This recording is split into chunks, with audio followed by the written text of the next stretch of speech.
Hey you guys, it's MJ from All to Love. How are you?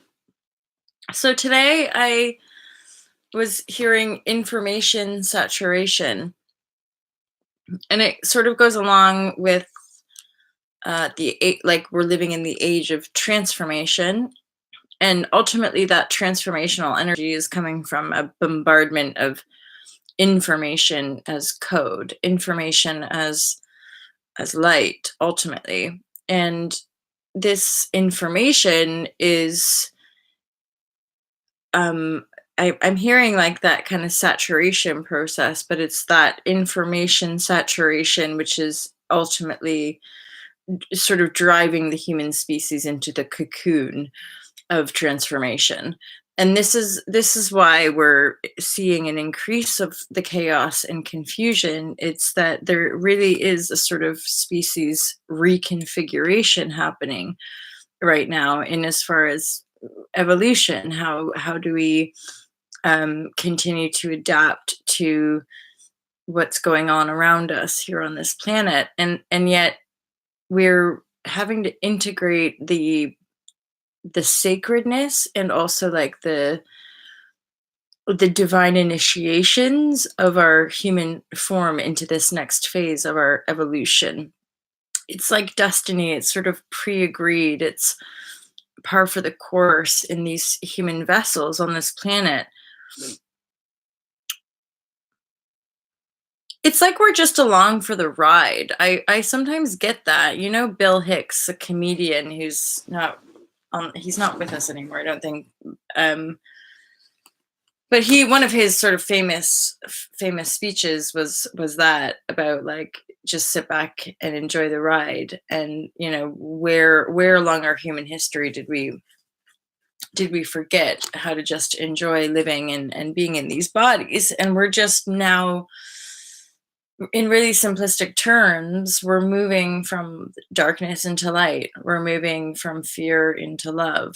And the the species reconfiguration is well and truly in full swing. It's all different ways of describing a evolutionary process, but the way I also intuitively feel into our own evolution is that it's just a belt. It's, or like it's an infinity loop. It's an ongoing evolutionary cycle that weaves itself in and out of light and dark spaces. Hence why, perhaps hazarding a guess, the planet Earth is quite a phenom place to be, you could say, is because of its transit in the cosmos, and how it rubs shoulders with different big old suns in this in the solar system. And that is part of Gaia's evolution and or just her transit. And so some of us souls in different parts of the cosmos, like,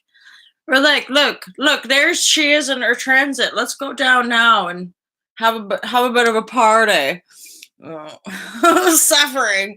uh but well, ultimately, and I John mentioned something about let's meditate. I joke about that because when I did Vipassana meditation, which is like 10 hours of meditating every day and not talking for 10 days straight, um, I can remember by like day 3 or day 4 when our facilitator person would be like, let's meditate. In my mind, bearing in mind, I was still like weaning myself off of my party days and boozing days. And like, so she would just be like, let's party. I would say in my mind, let's party.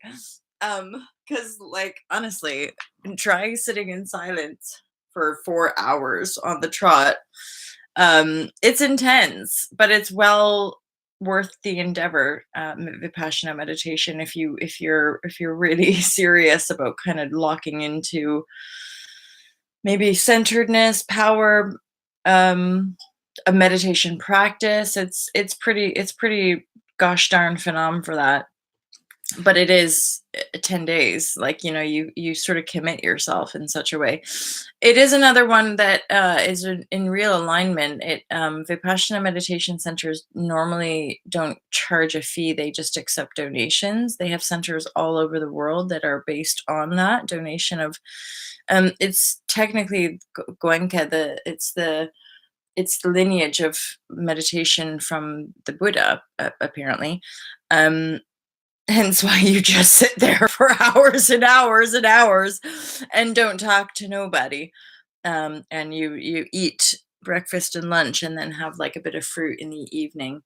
Um, and it's the typical thing, of course, none of this. You can't have pen and paper. You don't know no telephone. They're fairly strict with their acceptance policy as well. Like if there's a history of mental illness or I think possibly, like, if you're on certain medications, they also won't accept you onto the course. So there are some certain strict policies because the few people that I mentioned me going to Vipassana, one of them actually said that when she went, she like had a bit of a mental breakdown.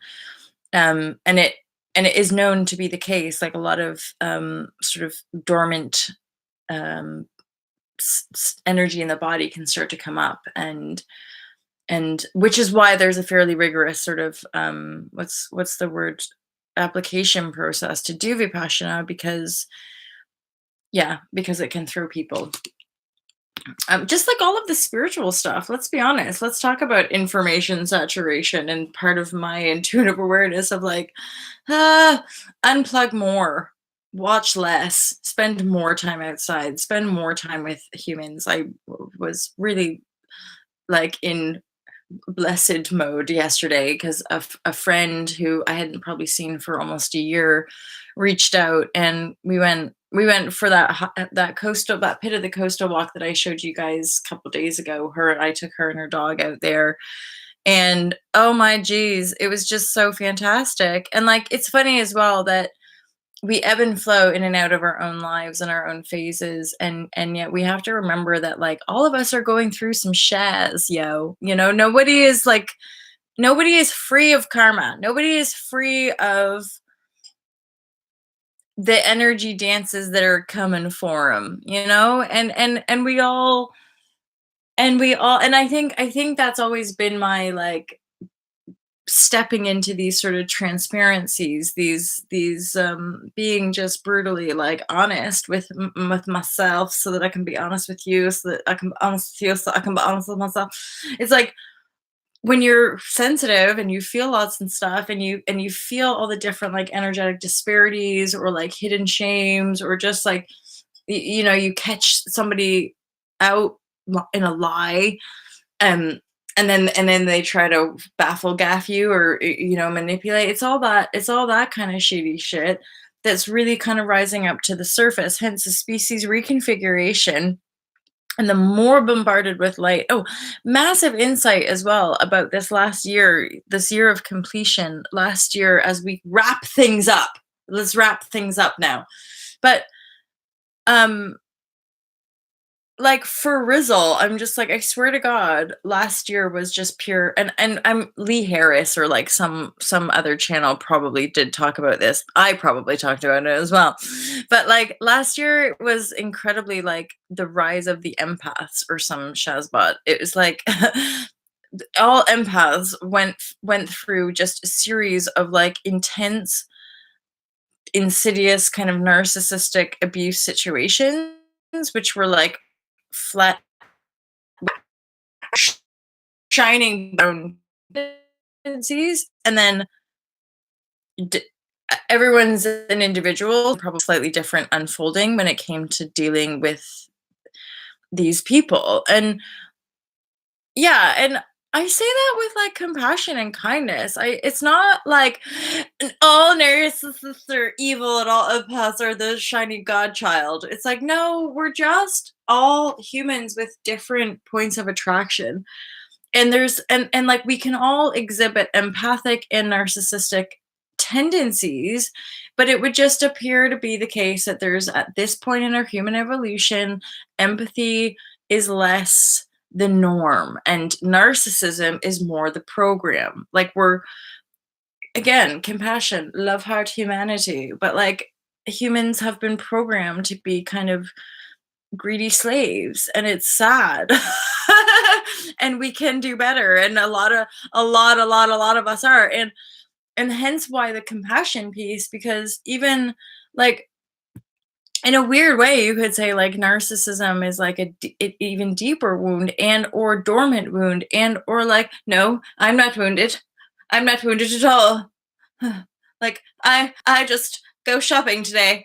And you're just like, but you are. And like, this is the thing of the rising of the empath via the information saturation bombarding the earth field with light, that we're like, yeah. And it's like, stop people pleasing.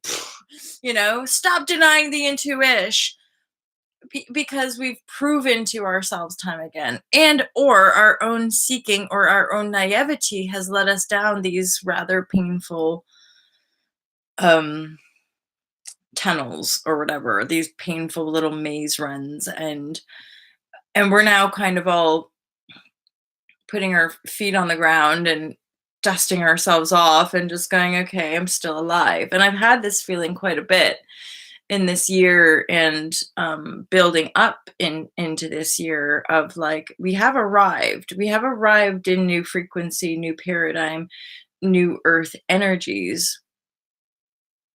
There's just still a lot of clear and or clearing and or transformation, but here's the piece as well, it doesn't end. This is part of the unlocking the prison of the old mindscape. It's that there's nothing to reach for. There's nothing to achieve out there anymore once you're vibrating in your heart. There's only you in the heart, because that's the altar of your own perception. And so when 2 days ago, last time I was in my car, basically, because you guys get the flow, that driving can sometimes be the most awesome, like, thought vibrashe is just amazing sometimes in the car. And yeah, I could really feel that we really are in these new energies. We just have to continue to do what we're doing. um Hence this sort of, all of these sort of paradoxical insights and edges to our own existence, because we're choosing to live, like, just be more in the heart, and yet the old programming is so real, so we're perpetually having to, like, face the old programming within the energy body and or the physical reality. Hopefully at some point you're just working mostly with the energy body, and the circumstances don't really trigger you anymore, and then continuing to see how it unfolds. And here's another little piece, which some of us may benefit from. It's it's subtle. Like, the energy work is really subtle when it comes to this stuff. And like, literally in the last couple days, I noticed that there could be this ever so subtle difference between, like, control. So like, us controlling, there's like a rigidity to it, versus like living in the imagination and allowing ourselves in the feeling body to really feel and live in the imagination, feel and live in the presence of the heart field. And so that's a really kind of like divine essence, because it shows us that, okay, so here's, because you can only be doing one or the other. When I'm in my heart, there's just nothing but trust and faith and love and beauty. It's only when I start to use my mind to like rationalize or pick apart or like control, like, this is how it's supposed to go. um versus the heart, where it's like you're just in love, and the subtlety just keeps like, oh, like, in my mind I have like a little bobby pin, and I'm kind of picking a lock or something like that. I'm just like, it's subtle, it's little, it's within. And then that makes me think of another, just little insight around the subtlety of energy and like how, yeah, again, I could go back to the whole heart talk. Is that like anything that brings us out of our heart is resistance. Anything that brings us out of trust is resistance. Anything, and but but it's not to anything future past. You got to be in the present moment. So it's not so like we can project ourselves forward and have resistance to something in the future, but that's still just creating resistance now. And then we could be worried about something in the past, but of course that is in the past and it's over. And so it's really only just creating resistance in the now. And the now, it, like, might be good, might be bad, might be light, might be dark, but whatever is in the now, if we can just be like, and this is the now, and like totally allowing and totally accepting, then we are able in that acceptance to drop even further back and observe our own field, so that wherever we are in that present moment, we can drop into that altar, drop into that heart space and direct our consciousness. We can always choose our thought. Again, what was required, however, is discipline, disciplining ourselves to that inner heart versus the like, hey, I am just a mind. I am just a mind going around doing stuff, doing stuff. And it's like, no, you're a human with a heart and a whole body that runs around and plays stuff. And like we're alive and we're connected and we're engaged, and we want to, and yet to not be a robot, we have to be connected to the heart. So that's sort of part of All to Love TV. And the mish here is like, hey guys, do you remember what it feels like to love yourself and love life and be a free human being? I really do want to discuss. I'm hearing about the freedom, emancipation, and the emotional piece, and I do want to start to talk more in depth about the importance of our emotional awareness as a species, and how it kind of connects into topics like this. Information as light code, why a lot of our underlying perceived hidden anxieties and shames and guilts, why are all these emotions beginning to rise to the surface in our collective? And of course, what I talk about, it's all really about this ultimate global paradigm shift that is um, just par for the course being on this planet right now in the planetary transit through this solar system. It's just that it's natural course. So we're just moving into greater light codes, information, and this has been a continual infinity loop of this planet forever. So um the species reconfiguration, is par for the course of this awakening and this evolution. And again, another way to look at it is just us being more in the heart, being more conscious human beings, directing our thought with more alive awareness and commitment and belief, because it is a just continuous thing. And then that's like the discipline.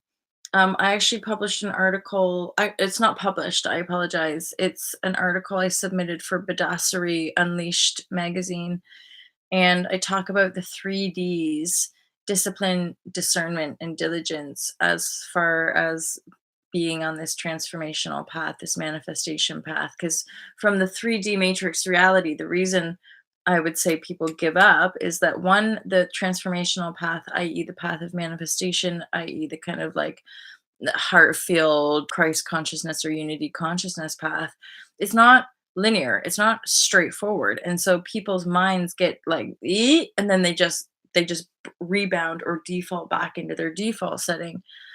So one, it's not obvious, and then two, it is challenging. It's not like you just take a pill. It's not like there's any quick fix to this. You just have to keep exploring from within. You have to keep and then you have to continue with the exploration, i.e., self-study, paying attention, and then consciously choosing picking and choosing what thought from your transmitter are you kind of like wanting to project out there. And then I've lost it. Ultimately, guys, you already know the way. Oh, well, diligence, yeah. you're reprogramming in your mind, so you have to be more choosy in your mindscape, and then you have to drop back into faith. And sometimes I would say that's one of the most challenging, is the perpetual surrender of the path, relinquishing control, but at the same time, being present in the field. So there's that, again, a kind of binary, is that let go of all that out there, let go of thinking you know anything at all out there, just be the knowing of the self, because the knowing of the self is the ultimate expressive tool, except we most aren't aligned with the self. They're seeking stuff out there, looking for themselves, and or looking for a sense of power, which is I think, where we get that kind of narcissistic systematic shit going on, is that people are frightened. And this is again where it's not obvious. The Sometimes the biggest, scariest people, Donald Trump, I'm hearing, people are frightened. World leaders are frightened. Information saturation. Nobody gets to hide. No one on this planet gets to hide away from the information that's bombarding the planetary field. Nobody. Hence, this is just par for the course, the natural evolution of our species, and it has always been infinity loop, which is why it's such a special place, because we get to go through these cycles, and it's sort of like it's just part little special corner of the universe. But if we have recollection of our cosmic origins, there's lots of special places in the universe. um, and weirdly, a lot of what we're out working on the planetary level is disparity in connection. So to bring ourselves back into greater wholeness is just more people coming into the heart. Literally has nothing to do with um anything else. Ultimately, circumstantially, it really don't matter how much money, in as far as like where we're moving. And this could be in the next couple of years, this could take the next few decades, I don't know. I'm just like random human, encouraging herself to be more of who she is, whatever that means, right? um but and then hence, like, my aim would be like, oh, so like if I love myself and be true to myself, and then share that, then that permissions other people, because that's kind of the whole deal with all this stuff, right? Is that if we just perpetually are trying to get shit from each other, and if we're just perpetually like, especially the worst, like lying to one another to get shit, like what's the point? And I think that's what this whole awakening is about. It is evolution, is like a positive growth. It's like us moving into us feeling better, us having greater mastery and dominion over these vessels, i.e., through conscious thought and awareness, so that we can feel and take care of ourselves better.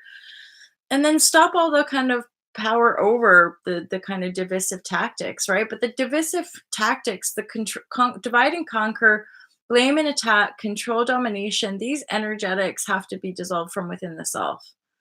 And this is what I can share with you guys, but it's not easy. It's not, again, it's not straightforward, and people jump ship. They're like, yeah, I'd rather go back to the system and just be told how to do it, just be told what to do. Like, just sit down and meditate for 20 minutes, and that's going to be the golden life rule, right? And what we're finding with the kind of popularization of a lot of these spiritual practices is that what we can fall into, the trap that we can fall into, is just more gobbledygook self-righteousness, of like, well, I meditate for 20 minutes every day, therefore I am better than. And we can get that in any field of study, any group hive mind, any group consciousness, right? It's that if we all agree that this is what makes us better people, then these people are better, and then those people have to catch up, and da da da. So yeah, it's wild. It's a wild untangling, because it's like we're untangling. Yeah, I was hearing last night like ants, because I was sitting with myself last night and working out, realizing that I was letting go of like a storage from the past, like in a real way. Like, I could actually feel, and this is like, again, this is how I work it. This is how I work it, you guys. But like, I could literally feel like storage, like DNA junk, all down my back, all down here. So vulnerable share, you guys. Totally. But like I literally, I don't know how long it was, but like after shower in the bathroom, intimate details. I like was sitting like lit with the storage all down my back, and like feeling it and just being like, I love you. I salute you. I'm thankful for you. I'm thankful for all of the lessons. I'm thankful to feel. This is something else that I've been aware of for most of my life. I'm like, the reason often people end up getting sick or end up, getting obese or any of that is that they're not sensitized. They can't feel that they've put on 20, or they do, but they're in denial, and then they just don't know how to escape and get out of the pattern, and then before you know it, the pattern is taking over, i.e., mind disconnected from its host. No, mind disconnected from the heart destroys its host. Quote from Davinda Ojala. So like that's the kind of epidemic that we're facing, or the and that, oh my god, that is huge. Straight down the line, you guys, there ain't no epidemic outside of the self except for the disconnection of self. So the only reason across the globe that we have all this disparity in poverty, in and there's loops here, there are loops, so I'm not like, there's no blame and attack at all, but that, all of our obesity issues, all of our like food issues, all of that is ultimately to do with our disconnection. We give our power away, our power like turns against us, and we're like, ah! And then we're just like running away from our own power instead of being the fucking superheroes of love and light, but like badass, not like love and light, where you're just I have edges that I'm still working through, because I'm working a lot with like that entitlement energy. And I think that's part of the like insidiousness of like some of the well-being, like in a weird way, some of the spiritual and well-being communities are like more insidious, because people use, like, I teach yoga. Or like, look, I can do lots of fancy pretty things with my body, and even live really according to the yogic framework. Like I know quite like most teetotal, squeaky clean eating, blah blah, but then can be kind of like nasty or be bitchy, or, and it's not like I'm exempt from that group, but it's just like putting our hands up and being honest, basically straight up like seeing the behind the scenes. Like I'm someone who's been in the professional yoga industry, uh internationally speaking, for over 10 years, and it's literally like the same as any other industry. There's like a whole bunch of bullshit. Oftentimes in a like my heart, but like it would appear that like if you just play the game, you can get ahead, like all that. Like so just, smile for the camera. And then as soon as the camera's on, bitch at your staff or yell at your kids, or you know what I mean? And it's and it and I we all have a duplicitousness. We all have that to outwork. And but for me, as I look at those different portals of different industry, I'm aware of like, oh, okay.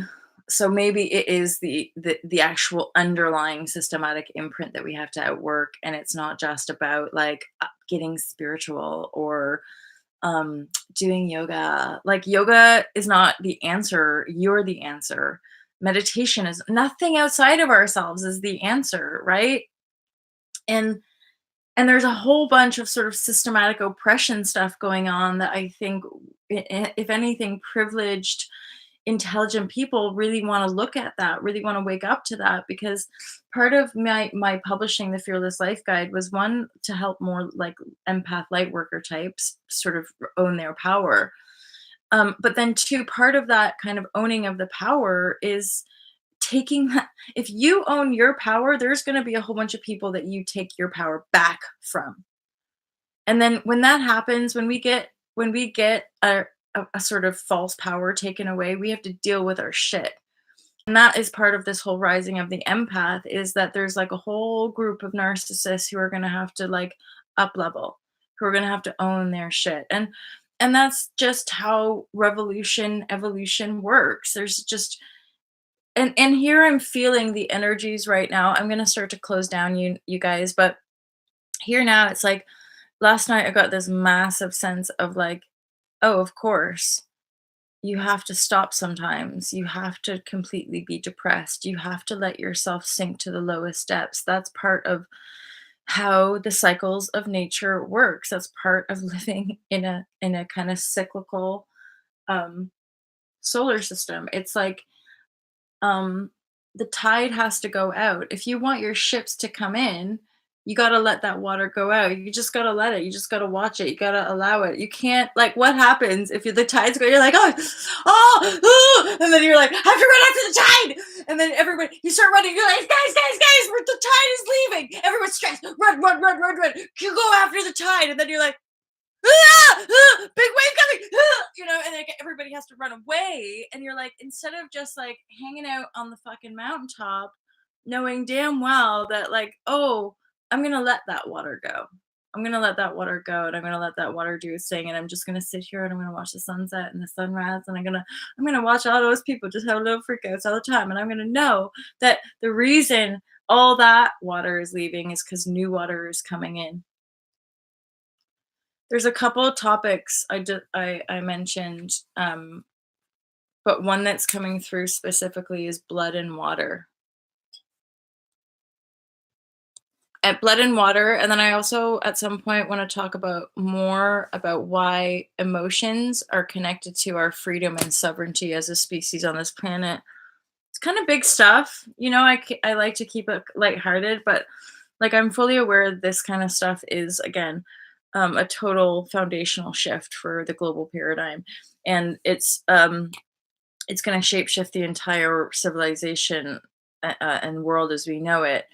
I also came across something about Hollow Earth. There is a connection. So for some of us, there'll be greater insight. It's like we're going to be unlocking different aspects of our own consciousness, which then like bring about this greater sense of I want to say like fantasy, a freedom fantasy, but real, like reality.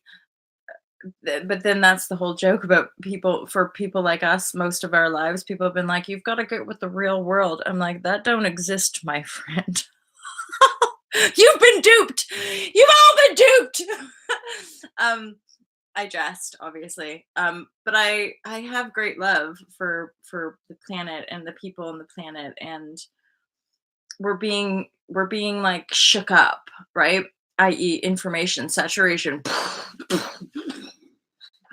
Oh, I did have an insight yesterday or 2 days ago, though, that we are heading into this, like, final big wave as far as, like, these last few years of bombardment of, like, when is it gonna end? And then, like, literally 2 days ago or yesterday, I was in a storm just, like, processing more emotion, and I could hear, this is it now. Like, this is the last wave. I'm not saying there's not gonna be more emotions, you guys, okay? This is not I'm not saying that we've arrived in paradise and now we just get to, like, jiggle on the fucking beach for the rest of our lives. No, no, no, no, no. There's still gonna be great challenge. Um, it was more I internally feel it to be more of, like, it's like the cleansing, as far as like the intensity of the bombardment and the acceleration picking up over these last like 2 to 3 years. That was the beginning of the end of a cycle, and now we've reached the end of the cycle. So, i.e., information saturation, new energies, and then that's bringing us, so we're finally like, there is an energy of being able to kind of settle into these new energies. That's what I'm getting, and that some of the deepest, darkest, densest stuff for this last cycle has been cleared, and then we start to kind of settle into a new wave function. That's like what you could look at it as, like, look at it in vibrational, like quantum terms. So if we were all operating like wave like that, and then it started to go back, and now we're getting these like more maybe these like just different. It's not like there's just one. There's going to be infinite, but they're different, and the way they're all working together is a little bit different. How we interface with it is a little bit different. But then, of course, that's all coming from how we've already developed the interface from within ourself, the heart field, in connection to the mind and the gut and the instincts. So I've jotted that down. Blood and water, emotional freedom. You guys, thank you so much for your donations to keep the channel going. Thank you for everyone who buys the book, shares the book, or buys any of All to Love products, online courses, all that juicy goodness. Again, I appreciate your guys' purchase for New Paradigm Business. It helps us keep going.